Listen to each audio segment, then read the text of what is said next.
If you have your Bibles with you today, go ahead and turn to Proverbs chapter 24. Proverbs 24. As we continue in our series in Proverbs, looking for God's wisdom, as you see in your bulletin today, we're going to be talking about the topic of laziness. Laziness. The Proverbs have a lot to say about laziness. Slothful, sluggard, you see that type of thing over and over again. In fact, one of the most famous Proverbs about this, and it won't be one we look at today, believe it or not, but it is the one that says, "Oh, you sluggard, look to the ant." And it tells the person to look to the ant for wisdom, because the ant works hard to provide for itself and its food, and so it tells the lazy person to check out that. And so there's going to be all these different analogies, different things we're going to look at today as we go through the Proverbs, but we'll start in Proverbs chapter 24. It's going to be a little bit of a summary of the entire issue. We'll start in verse 30. But as we talk about the topic of laziness, first I want to talk about the topic of procrastination. Procrastination is really popular. Laziness isn't so popular. Procrastinating is really popular. Right? So I'll pick on some of our college-age students. Right? The reality is that they brag about procrastination. How do I know that? Because I was one, and everybody bragged about procrastinating, right? Whenever the paper was due, it was like, "Hey, y'all, I wrote that entire 5-page paper the night before," right? Or I stayed up all night studying for the test. I didn't study at all, but I pulled an all-nighter. You hear about college kids pulling all-nighters, and I will say that was never me. I was the weird person in college that was in bed by 10 and up at 6. And all my friends made fun of me, but that's okay, right? The reality is that I couldn't do all-nighters. I need my sleep. But they do that. Procrastination was just a way of life. But it's not true just for college-age students. It's true for those in high school. It's true for adults. We put things off all the time. But here's what I say. The heart behind procrastination is one of laziness. And we don't like to be called lazy. And that's a good thing, because we ultimately know that lazy is a character vice. But today, as we look at Proverbs, we're going to see God's wisdom as he warns us against laziness and the destruction that comes with it. So we're going to start in Proverbs chapter 24, verse 30. Follow along as I read it. It says this: "I passed by the field of sluggard, by the vineyard of a man lacking sense. And behold, it was all overgrown with thorns. The ground was covered with nettles, and its stone wall was broken down. And then I saw and considered it. I looked and I received instruction. A little sleep, a little slumber, a little folding of the hands to rest. And poverty will come upon you like a robber, and want like an armed man." The first thing I want us to see, and as I said, this is a summary point, is that laziness leads to a slow fade towards destruction. Laziness does lead to a slow fade towards destruction. You see this is a summary point because it's pretty much the heart of the issue, all in one proverb. The man writing the proverb comes to the point and he says, "I passed by a field. I seen that this farm was it was broke down, it was run down, the wall was broken down, meaning that anybody could come in, that the ground was covered with nettles, it was weeded, it was a mess." And what did he see along with it? He seen somebody who he considered was a sluggard. A little sleep, a little slumber. And what he did is he seen this and he learned from it. See, that's what we're doing every time we look at these Proverbs, right? It's telling us to look and consider it. He said, "I saw and considered it." And that's what we're supposed to do today as well. I'm going to tell you where we're heading, right? After this, we're going to look at the symptoms of laziness, the things that show signs of laziness. And then at the end, we're going to do something we haven't been doing in this Proverbs series. And not for any reason against it, just because I haven't necessarily felt the need to, but we're going to turn to the New Testament and see what the New Testament has to say about this, because we're going to see why this all matters in the first place, why laziness is even something that the Proverbs is talking about. And so as we work through these symptoms and we talk about all these different things as it relates to this topic, we're not supposed to go in one ear and out the other. We should stop and consider it. We should receive instructions. And here's the thing. As we walk by and we follow this, when we look at Proverbs 24, we look at verse 30 and verse 34, and he sees this field, I want you to notice that one of the things he doesn't start doing is making excuses for the farmer. Now, the reality is I'm not a farmer. I wish Miss Eleanor was watching this. Miss Eleanor, she has a green thumb. Some of you might have a green thumb. I don't. I spent way too much money on plants to plant this year, and none of them give me anything. Right? They just look like weeds out in the garden. I can't get anything to grow. Cole's not any better, but I really stink. And so I can't do it, but I do know enough to know this. I have a lot of family that was farmers. A lot of times There's stuff that happens outside of your control. Right? We live in a place where there's a lot of peaches. I do remember I had a family, a cousin. He owns a big peach orchard. What happens when there's late frost? You lose all your peaches. And it happened one year not too long ago, right? And all the peach crop and everything, that was outside of his control. We know that there's different things that break down, but here, that is not what the Proverbs is saying. Rather, he says, all of this problem is due to a little sleep, a little slumber.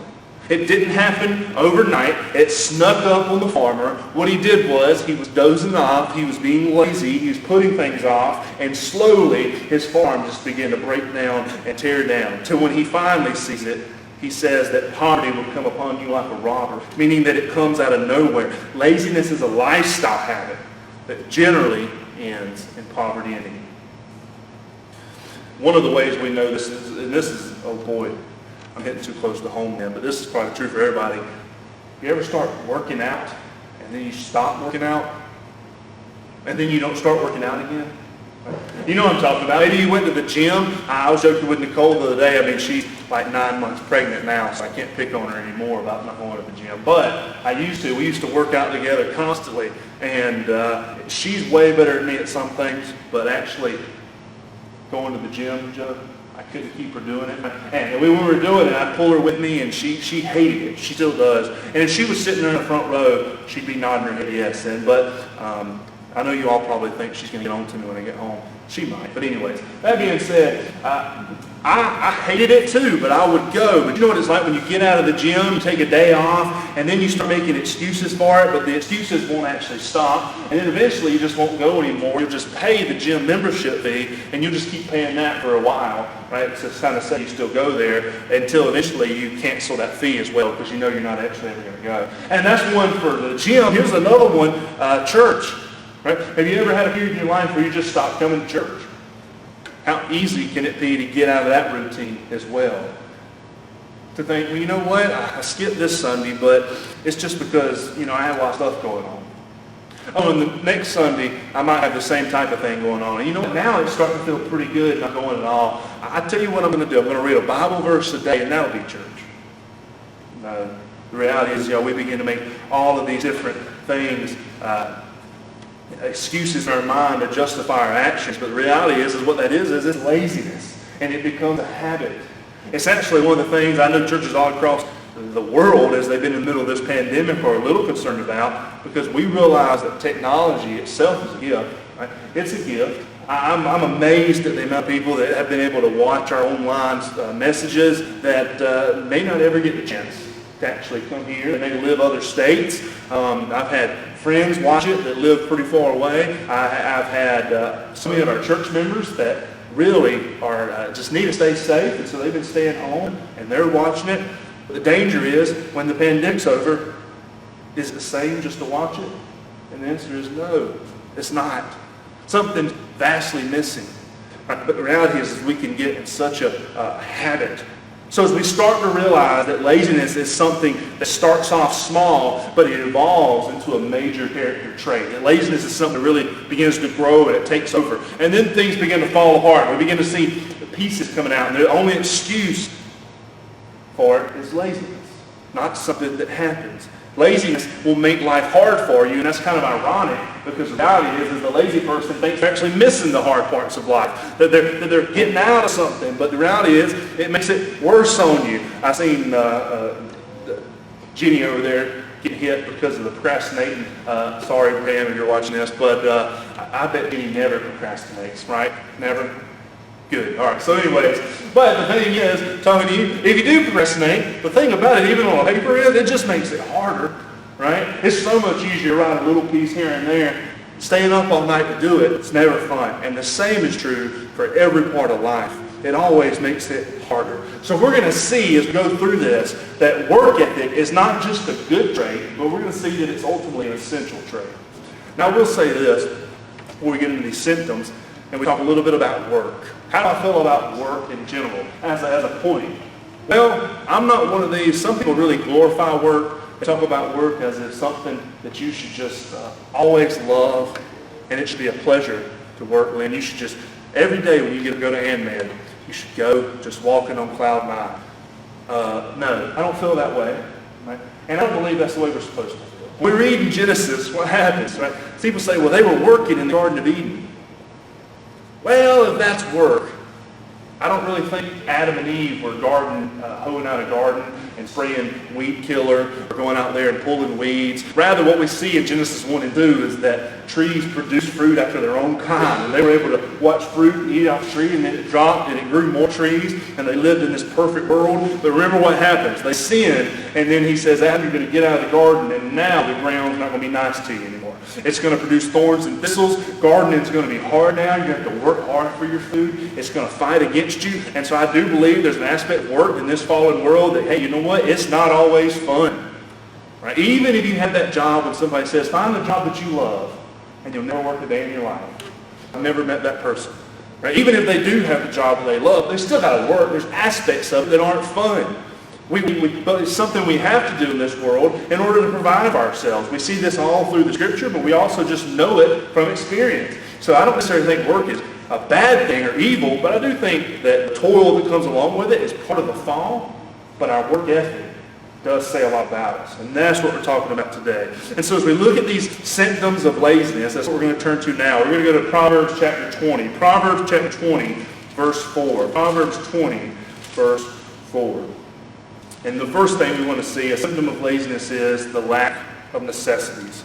A lack of necessity. Proverbs chapter 20, verse 4 says this.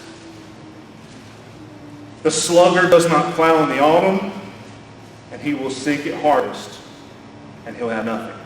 The sluggard does not plow in the autumn, he will seek at harvest, and have nothing. This first proverb is a very simple proverb.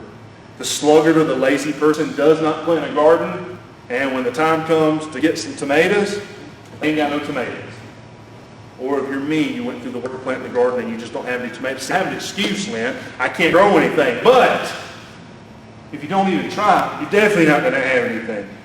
And when the time comes, they find themselves being in need. And that's the first symptom we see of laziness, is being in need. Now, let me take a step back and say something, because I know you're probably thinking it. Sure, the Bible's going to tell us in numerous places that there are those that are poor and they deserve our care in numerous places, right? And even in fact, we see that there was in the Old Testament a law that said when you go and pick your fields, leave a little bit on the vine so that those that are needy can come through and glean from the fields. Those that, we think about the story of Ruth, right? The widows, they were able to come through and pick up what they needed from what was left over in the fields. And so we see all that. And yes, it doesn't mean that everybody that is in need is obviously lazy. That would be wrong. That would be taking this a little bit too far. But there are many people who are in need, not due to with anything within their control. So before anybody gets their feelings hurt or wants to argue a point, we do need to realize that as we look at these symptoms of laziness, just because one might fit even you, it doesn't necessarily mean that you're lazy. It's kind of like, well, let's use the pandemic. It's kind of like COVID-19. There's a list of symptoms. But if you just have a fever, the chances are you probably don't have COVID-19.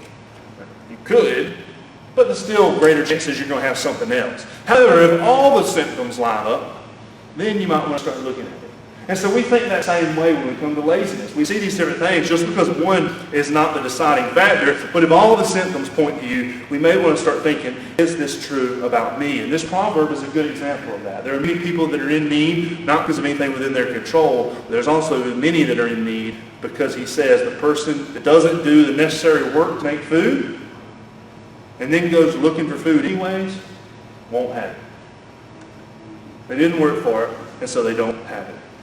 I remember when I was youth pastoring up in North Carolina, a church, and we know from Caswell, I hate that Caswell was canceled this year. We are still working on something to do instead of it. It'll probably be sometime closer to when school starts. But one of the things that you should know is that youth camps are expensive. They all are. There's not one cheap. I used to go to one that I thought was cheap in high school, and now they're all like $300 plus, even centrifuge and things that are just meeting at North Greenville and Anderson. And so all of these things are very expensive, and that's always sort of been the case. And so I was in this youth group, and we had a lot of youth that couldn't really afford to go, and so I started fundraising. I said, you know what, guys, we need to start doing some fundraisers. So I talked the church into it. They originally didn't really do it, but we started one. Our first fundraiser was a spaghetti dinner. When we did a spaghetti dinner, everybody loves $8 plate of spaghetti, right? And salad and dessert and tea. And so we did a spaghetti dinner. I had a gospel group come in and sing, and we sold tickets to the church. And man, it was a big hit. The problem was nobody had ever done fundraisers before, so none of our students really thought it would work, or they didn't trust it. And so I had about 5 or 6 that ended up working the fundraiser. They worked like 2.5 hours making spaghetti, basically just making plates and passing them out and waiting on tables. And in that 2.5 hours, they each made like $95 just working a spaghetti dinner. And that's a big ways towards the camp price. And after that, I remember I went back on a Wednesday night and I gave the reports. And I told everybody how much they made. And like the majority of the group that didn't work the fundraiser started whining. What? That's not fair. Why do they get it? All they did was work a stinking spaghetti dinner. Why do they get all that money? And I told them in my nicest possible way, too bad, so sad, you don't get any money. Right? Because if you didn't work it, you didn't get any, right? And that was the same way that we do here when we do these different fundraisers. I was actually, like I say, I was sad about Caswell, but it was pretty cool that our fundraisers did so well this year that, yeah, they might not be able to go towards Caswell, but now the students, especially that worked all of them, have close to $300 sitting in their accounts that they can use in the future. Things that are designated for them because they came and they worked the fundraisers. But unfortunately, y'all, we see this all the time, all too often in our world today. If you don't work for it, and yet you need it, then simply trying to go and get somebody else's. And here's the thing. Oftentimes this is done very straightforward in the form of stealing. But the funny thing is stealing as well when there are those who would go as far as cheating a welfare system. And we see that as well too. All of it is a symptom that comes back to laziness. I remember that plenty of times how easy I've heard of people changing addresses or lying about dependents just in order to cheat a system. That's not being clever. That's not finding a loophole. It's stealing. It's lying. And the same is true here. And ultimately, that's a problem, and that's a sign of laziness. The person who is lazy lacks what they need because they're too lazy to do the work. It really doesn't get much simpler than that. So we'll move on to the next symptom, and that is a lack of diligence. Look at Proverbs chapter 12. Proverbs 12, verse 27. Proverbs 12, verse 27. Whoever is slothful will not roast his game, but the diligent man will get precious wealth. So we see here a couplet. You'll see this oftentimes in the Proverbs. You see it in the Psalm some, but you see it in Proverbs a lot. And it's a comparison. You got the slothful man and you've got the diligent man. And he says one does not roast his game, which seems kind of weird. We'll talk about what that means. And the other one gets precious wealth. But what's the big point here? Well, the key word there is diligence. Right? The diligent man. The Bible doesn't use the word for no reason. Why does he get the word? Because the person is diligent, meaning they follow through. They work hard. They don't stop. And because he's diligent, it says that he gains precious wealth. Now, what does that mean? Well, it doesn't necessarily mean that if you constantly work, you're going to get rich. But it does generally say, guess what? If you go to work every day, you get paid. And that begins to build up. And the diligence proves itself over time, and most of the time in some form of wealth. Yeah, we might not be Bill Gates or anything like that, but we still won't be in need. So diligent man will get precious wealth. So what does diligence and precious wealth have to do with the slothful person who doesn't roast his game?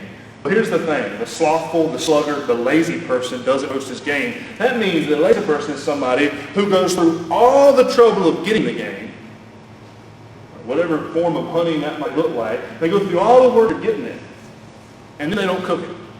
They just don't finish the job. Right? They don't follow through with it. They're too lazy to finish the job. I have a love-hate relationship with weed eating. Everybody loves weed eating because I got plenty you can do at my house. But anyways, I hate weed eating, and now I don't have lots of weed eating to do. So my mom finally talked me into getting one of those battery-powered ones. And that is a life changer, right? It works so good, and I don't have to lug it around, and I don't have to throw my shoulder out cranking the weed eater that never cranks. But that being said, I did get one of those, but I always have this love-hate relationship because I'm outside cutting grass, and I do push mow, and the main reason is because I could miss a few meals and I could get a few exercise. I'll keep walking and push mowing because it ain't going to hurt me none, and needing the sun. So I do enjoy it. Y'all, it gets hot. It gets hot out there pushing the mower and going and cutting all the grass. And as you're going, I don't know if you're like me, but you begin to see all the other things you need to do while you're working. And that's like the worst. Right? I think I'm completing something, and now my list just keeps getting longer. I'll walk around the property and something over here is broken, or man, look at all those weeds in my flower bed and all of this kind of stuff. And so I'm looking at it, and what am I doing? Trying to ignore it. Trying to ignore it because I don't really want to start weeding when I get done. What I really want to do is go inside, take a shower, sit down, and drink some ice water. Right? That's all I want to do. And the reality is weed eating doesn't take that much longer. It's not much of an extra job, not in my house. But if I don't do it, it almost makes it pointless to cut grass because there's all these spots that are just look ragtag. What's my point here? Y'all, we know how it feels. We want to cut corners in a job sometimes. To say, no, I'll just put that off for a little while. I don't really feel like doing it. And yet, y'all, what that shows is a lack of diligence. I think it's something that we probably all deal with at one time or another. And yet it's also a sign of laziness. If there's anything, then almost everyone is guilty of it sometime or another. I've already harped on our college students, but it's true for everybody. It's procrastination. A lazy person procrastinates. They make every excuse for putting something off, and then they never get around to it. I make fun of Gary in this one because you just look like a target, right? But Phyllis is always telling me, which I don't think it's actually because Gary isn't diligent. He's very diligent. But she's always Phyllis, if you're watching on Facebook, now's the time I'm making fun of Gary. But anyways, she's got a honey-do list for him. It's as long as my arm. I haven't actually seen it. And he don't ever do any of it. Right, no, I'm just kidding. He does. He works hard. But you know what I'm talking about. It's that honey-do list that wives joke about. But unfortunately, it's real. One day we'll fix something, but that day really never comes, right? It's always the next day. And a lazy person never finishes anything either. Right? The lazy person is somebody that may get grand ideas, but they don't follow through with it. They see the person that's diligent as somebody who's doing too much, but the reality is they want to feel better about doing nothing. A lack of diligence can be a sign that we've enjoyed too much sleep, too much lumber, and too much folding of the hands. It's a symptom of laziness. And finally, we turn to Proverbs chapter 14, not finally, but the next symptom. Proverbs chapter 14, verse 23. And we see another symptom, which is lack of productivity. This seems a little redundant, but we want to look at it. Proverbs chapter 14, verse 23. In all toil there is profit, but mere talk tends only to poverty. In all toil there is profit, but mere talk leads to poverty. This should be simple. If you work harder, there's profit that comes your way. But if you just talk about working hard, you don't really get anything. Nobody pays you to do that, right? No, we don't get paid just to talk about all that we do. And the lazy person is somebody who may talk a lot, but they don't really do a lot. They have a mighty big to-do list, but they don't productively fulfill that list ever. Rather, they just talk about it. They may talk about how much they dread it, and then they change the subject and talk about something else so that they can procrastinate on it.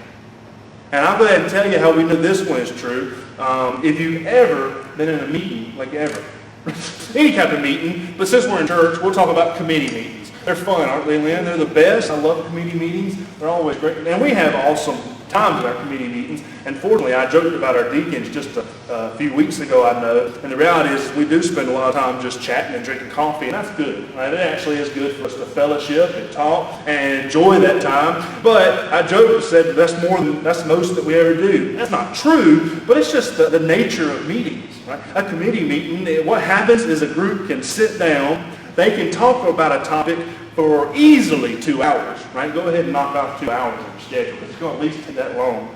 And what is the result? Planning another meeting. Make sure you go ahead and put another one on the calendar. Well, what are we doing before our next meeting? Scheduling the next one. Right? And that's what ends up happening. Now, no, we do fulfill stuff, and I know that meetings, unfortunately, are a necessary evil, and I don't necessarily think that's ever going to change, because you do need to talk, because when you talk about other things, and you get off topic. But the problem here is talk alone is the issue. Right? There's got to be something productive that comes out of it. A lazy person may sound busy, but they rarely have anything to actually show for it. Isn't it amazing how a busy someone's day can sound until you actually ask them to show you what they've accomplished? I recently read an article. This one was crazy to me. You know the app, the video game, it's old now, but the Angry Birds, we don't know what that is. It's just the little birds that you fling across the screen and they hit pigs or something like that. And so anyways, Angry Birds is pretty old. I mean, I don't remember when it came out, but it was a very popular app when it came out. They've got a bunch of different versions of it now. And it says, and this was in like Forbes, it was a very reputable site, it said that when Angry Birds came out, it cost businesses $1.5 billion in lost wages. Wow. $1.5 billion in lost wages. Why? Because everybody was playing Angry Birds.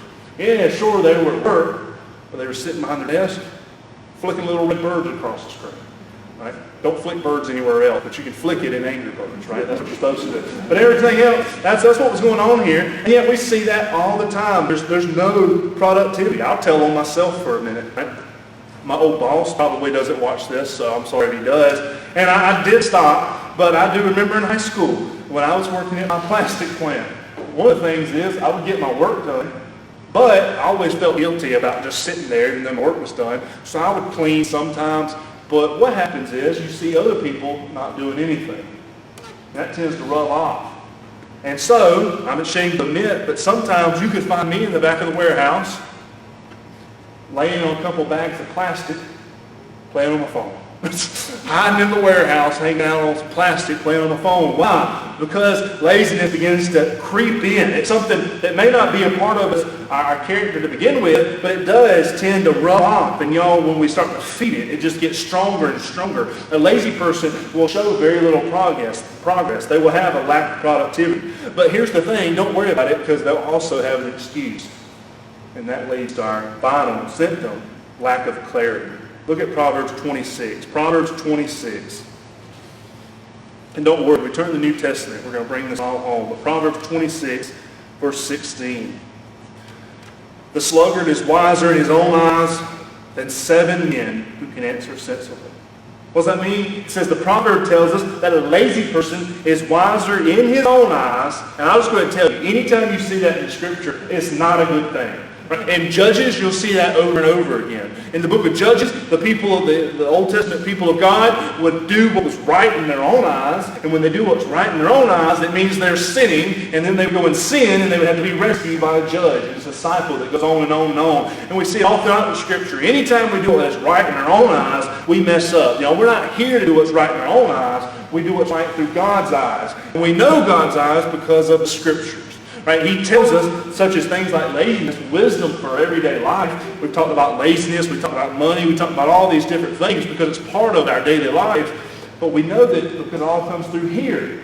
Right? We can actually know God. He's given us His Word. And we're supposed to see things through His eyes. What we call sin isn't because we're judgmental about sin. It's because God has told us what sin is and what sin isn't. He named the sins. We don't get to change the list of them. And here he says that a lazy person does what's wise in his own eyes. He thinks he's wiser than 7 wise men. Why did the Bible say 7 wise men? Well, there's no 7, but also let's just focus on the word wise. Meaning the lazy person isn't wise. He thinks that he's wiser than 7 wise men. In reality, the 7 wise men are the only one with actual wisdom, and the lazy person is missing it. The sluggard isn't. And the problem is they don't recognize it. This lack of clarity, this is actually a symptom that's hard to recognize by its very nature because the symptom is that of denial. The lazy often have so many excuses that they miss the fact that they're lazy. In fact, laziness tends to be a trap because it becomes a habit and it leads to destruction without us even noticing it. The farmer from the very first proverb, Proverbs 24, it tells us that he probably wouldn't have been sleeping and slumbering if his farm had just fell into ill repute right at the beginning. But rather, that slow fade led him slowly to deny his own laziness. Lazy people often deny that they're lazy. You ever known someone who's always running around busy, but they're also always needing something? Surely you know someone like that. I know I do. There's normally one in every family, and you have to ask, what are they busy doing? And the reality is, most of the time, they're simply trying to act like they're busy so that they're busy convincing themselves more than anything. Denying laziness isn't surprising, though. It's not a good thing to be called lazy, and we don't like it. We value work ethic, and the culture around us still values it to an extent. I know there's abuses of it everywhere, but it's still a valuable trait. And if you've been thinking about someone else this whole time as I've been talking about laziness, now's the time for you to turn the finger around and point it at yourself. Because as I've been alluding to, the fact that we all fight laziness. I believe it's part of the fall. I believe it's part of sin in us. And we begin to feed it just like we feed other sins, and it begins to grow. It's something that we can all struggle with here and there. Sure, you might not be the person who doesn't go to work, but you may very well be the person who cuts the corner at a job every now and then, or doesn't, weed eat when you finish cutting grass like I should do. I'm guilty of that as well. We all have these areas. And if it wasn't a common problem, Proverbs wouldn't have so much to say about it. Right? He's not just picking out small things. He's talking about things that happen very often. And so, no, the reality is that laziness is something that can get into all of us. And we are likely denying laziness in our lives in different places. Here's a good question. Are you spiritually lazy? Do you give God anything more than Sunday mornings? Or do you even give Him that? Has the pandemic made you lazy? People were real productive at the beginning when we were quarantining. I know Nicole posted on Facebook that we accomplished a whole lot, and we did all these different projects and things that we needed to do around the house. But guess what? Now that sort of slows down. It begins to counteract. We can begin to get more lazy. Here's the thing. If you're watching on Facebook, are you only half watching? Are you watching something else while you're watching this? It was very important and popular as soon as everything shut down and it was time to watch Facebook, but slowly it can easily start fading away. We can start watching other things, or we can stop reading our scripture, we can stop prayer, and guess what? It becomes a lifestyle. We can be spiritually lazy, we can be physically lazy. So here's the call: don't get lazy. Laziness does work on us. And so why does it all matter? Here's where we flip to the New Testament in our final point. 2 Thessalonians chapter 3. Before you think, well, this is just Proverbs talking about slothful and sluggard and all these different things. What does that have to do with anything spiritual? Well, it does. 2 Thessalonians chapter 3, verse 6. That's what we're going to read. There's actually a whole section there that we'll talk about later this week. 2 Thessalonians chapter 3, verse 6. Here's the crux of the issue. Why does it all matter? Christian character. Christian character. 2 Thessalonians chapter 3, verse 6 says this. Now we command you, brothers, in the name of our Lord Jesus Christ, that you keep away from any brother who's walking in idleness, not in accord with the tradition that you received from us. What's that saying? Well, in 1 Thessalonians, I'm going to give you a little bit of context. In 1 Thessalonians, Paul tells the people in Thessalonica, he says, brothers, and he's talking to the Christian, he says, go and work your job quietly. Work with your hands quietly to provide for yourself. And he says this, so that you will live well among the world. Meaning that people won't have a reason to put you down in any form or fashion. That they would live honorable lives. But the problem in Thessalonica was there were these Christians who, in reality, had their head in the clouds. If you remember, Thessalonians is where we see the famous thing in the moment, in the twinkling of an eye, the trumpet will sound and he'll come down. And so there were some believe that there were Christians that thought, well, Jesus is going to be coming back like tomorrow. And so why go to work? Well, I'll plant my field because Jesus is coming back next week. And so we'll just be lazy and we'll walk around. They had their head in the clouds or something, or they might have just been going around gossiping. Regardless, we see all these different issues, but they didn't listen. So when he writes 2 Thessalonians, he has to bring it up again. Verse 6 is the beginning of it. A little further on in this chapter, you're going to see the famous statement where Paul says, if anyone is not willing to work, let him not eat. That comes up in verse 10, if anyone is not willing to work, let him not eat. But here in verse 6, he tells believers, That means those of us that are in Christ. He says, stay away from your lazy brother and sister in Christ. Now that's weird and strong language. What in the world is he talking about? Well, first of all, I want you to realize that when Paul says this, he does say brother, right? Meaning that other Christians. Oftentimes when we see Paul saying to stay away from those, he's warning people to stay away from those that claim Christ and yet live in sin. Why? Because we know that the world has sin. It would be foolish to think that they would deny their sin, so it shouldn't surprise us when the world sins. But if someone who claims Christ sins, then we're supposed to call them out on it, or hold them to task on it, or hold them accountable and show them why. And so he says, stay away from that lazy brother, sister in Christ. Now why? Well, this is an act of discipline. Right? In Corinthians, we see church discipline acted out, and in that situation, it's an issue of sexual immorality. But here we see it with laziness. He said, if anybody's walking in idleness, they're not working, they're not doing anything. He tells us they're being a burden to other people. He says, keep away from it. Why would we discipline that? Because a lazy person is a bad witness for the church. And they need to recognize it. Just living in denial about it is the wrong thing. Our work ethic says a lot about who we are as people and ultimately who we are as children of God. Christians ought to be the hardest workers. We ought to give it our all because we're living and representing somebody so much greater than ourselves, and a lack of character reflects poorly on God, and so it hurts the cause of Christ. Christ Jesus wasn't lazy. He came and he was obedient to the point of death, even a death on a cross. He did his job until he said, it is finished. He's a God who completes his task in the fullest sense, and then he calls us to emulate.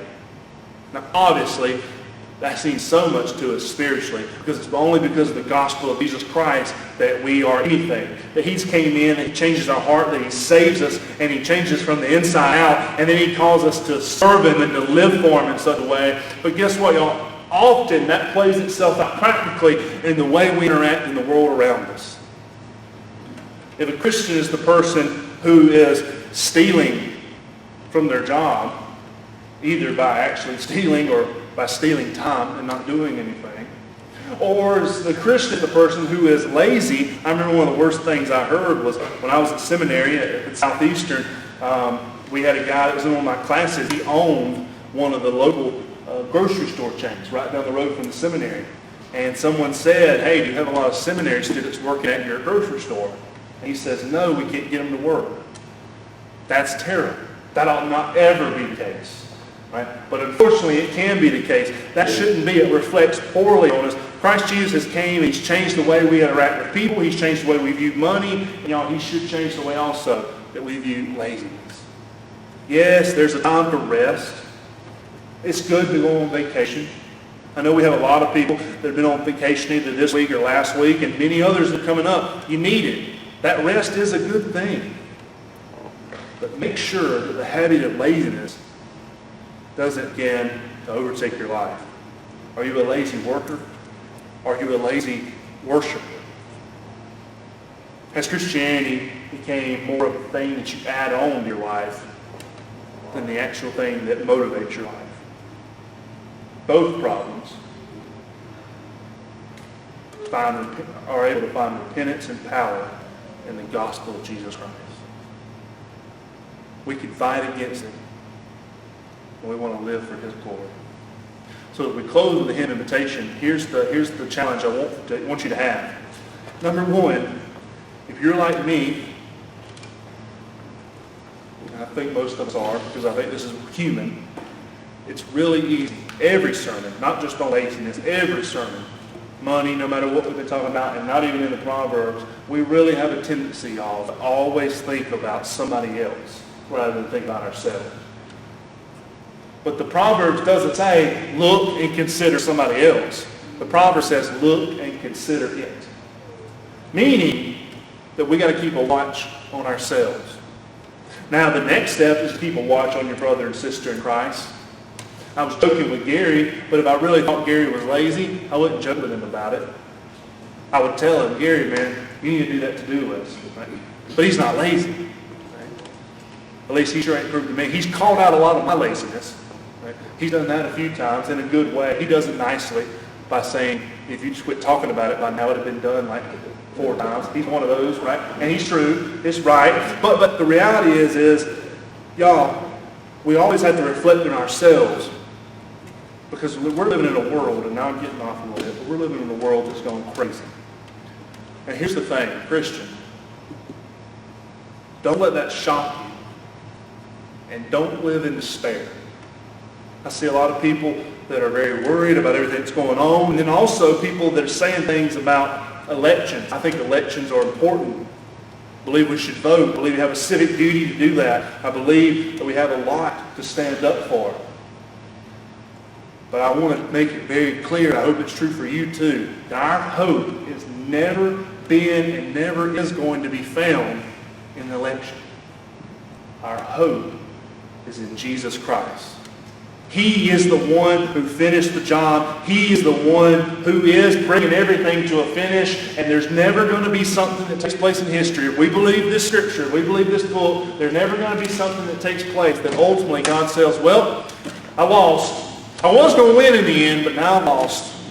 Right? No, look, even when things get bad, we are called to live as lights in a dark world, to follow Him no matter what, knowing that if even everything crumbles around us, we stand with a kingdom that is not shaken and will not fold. Meaning that as believers, bring it back with laziness, but money, and all these different things we've been seeing in the book of Proverbs. Why is it telling us this? Well, because it's a wise way to live in this world. If you're lazy, you won't keep a job or you won't get a job. If you don't have a job, you don't get money. If you don't get money, you don't eat. And God did send manna from heaven in the Old Testament, but He did that for a specific time, for a specific reason. It doesn't happen all the time. God doesn't say pray for it. I'll make sure you have bread. No, Paul says if you don't work, you don't eat. Right? So we know that there's a way to live in this world. God gives us all this wisdom, but ultimately, He calls us to live in a godly way so that those around us don't have anything to say against us. They can't say, I don't want to be like the Christian. That's the laziest person I know. All they do is steal, or they're trying to take something else from somebody else. Or I don't want to be like that Christian. They say they love Jesus, but really they worship their money. They don't want to ever give it for anything else, right? They just want to hold on to it and treat it as an idol. I don't want to be with that Christian. Have you seen the way they use their tongue? All they ever do is tear other people down, or they're gossiping or being hypocritical. No, all of this is to tell us, y'all, we ought to live with such a character so that nothing we do or say gets in the way of someone knowing Jesus Christ. Because here's the thing, none of us are perfect. None of us are perfect. But God forbid that the way I live causes an unnecessary stumbling block to make somebody miss how perfect Jesus is to me. He's the one who is ultimately perfect. He's the one that we point everybody to, and we pray that they just miss our warts and see Him. So all of these things are calling us to live in such a way. I just want to challenge you. Are you living with a Christian character? Are you living honorably among those that are around you? Or do you have areas of your life that you need to work on? Are you spiritually lazy? Has coronavirus made you spiritually lazy? Have you put the things of God on the back burner and said, well, you know what? This has gotten really easy. I'm joking. She won't mind that I say this. I spoke to Miss Dot, and we'll begin singing. I spoke with Miss Dot Ayers just this past week. And for those of you that don't know, Miss Dot is, how old is Miss Dot now? I know, I shouldn't ask.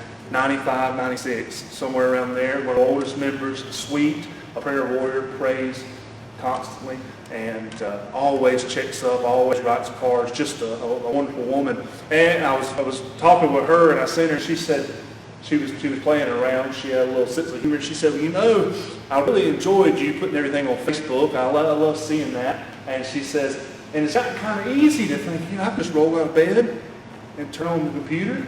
She says, this is kind of nice, I like this, I'm thinking I might keep doing this. And she was joking with me, she laughed, and she said, no, I miss everybody. And I said, it's just not the same.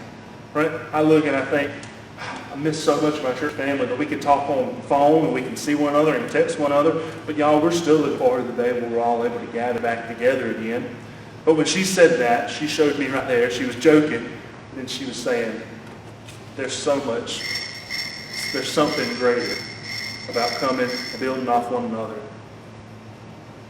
She's not lazy. She's not spiritually lazy. But y'all, it's something very easy for us to fall into. Have you been?